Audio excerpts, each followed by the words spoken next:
நாங்க இந்த அளவுக்கு கீழ்த்தரமா நடந்துகிட்டதுக்கு காரணமும் நீதான். இதுக்கப்புறமும் நீ ஓ இஷ்டத்துக்கு தான் இருப்பேன்னா சொல்லிடு. அதுக்கப்புறம் நாங்க எப்படி முடிவு எடுத்துக்கணுமோ நாங்க அதை எடுத்துக்கிறோம்.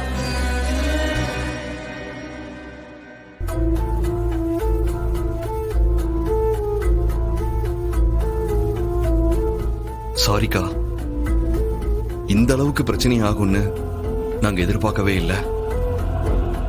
அதே சமயம் எங்களுக்கும் வேற வழி தெரியலக்கா.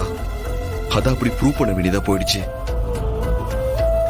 ஆமா அண்ணி, நாங்க முடிஞ்ச அளவுக்கு இந்த பிரச்சனையை பெருசாக்க வேண்டாம் தான் நினைச்சோம்.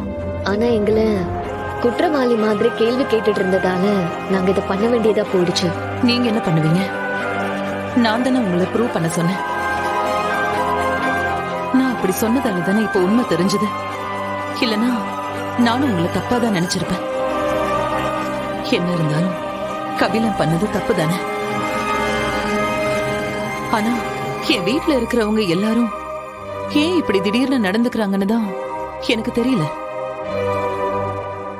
இப்ப கொஞ்ச நாளாவே இந்த குடும்பத்துல நிறைய குழப்பமும் பிரச்சனையும் வருது. ஒருத்தருக்கு ஒருத்தர் சங்கடப்பட வேண்டிய சிச்சுவேஷனும் வருது. இதெல்லாம் ஏன் நடக்குது? யார் காரணம்? இல்ல இது எல்லாத்துக்குமே நான் தான் காரணமா?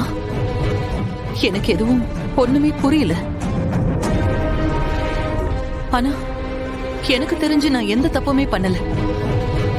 இதுக்கு முன்னாடி எல்லாம் என் தம்பி தப்பு பண்ணும்போது நான் அடிச்சிருக்கேன் அவனை.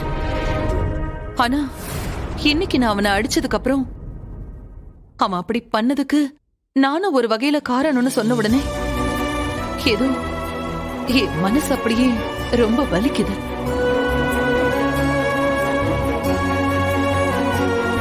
இப்படி சின்ன சின்ன விஷயத்துக்கே இவங்க இவ்வளவு கஷ்டப்படுறாங்களே. இன்னும் கபிலனை பத்தி உண்மையெல்லாம் முழுசா தெரிஞ்சா அதை எப்படி தாங்கிப்பாங்கன்னே தெரியலையே. விடுங்கக்கா, எல்லாம் சரியாயிடும். உங்களுக்கு சொல்ற அளவுக்கு எனக்கு வயசு இல்ல. ஆனா காலம் எல்லாருக்குமே இந்த மாதிரி சில கஷ்டமான சூழ்நிலையை உருவாக்கும் அண்ணி. அதை நம்ம அனுபவிச்சுதான் ஆகணும். அதுக்காக நம்ம செய்ய வேண்டியது ஒன்னே ஒண்ணுதான்.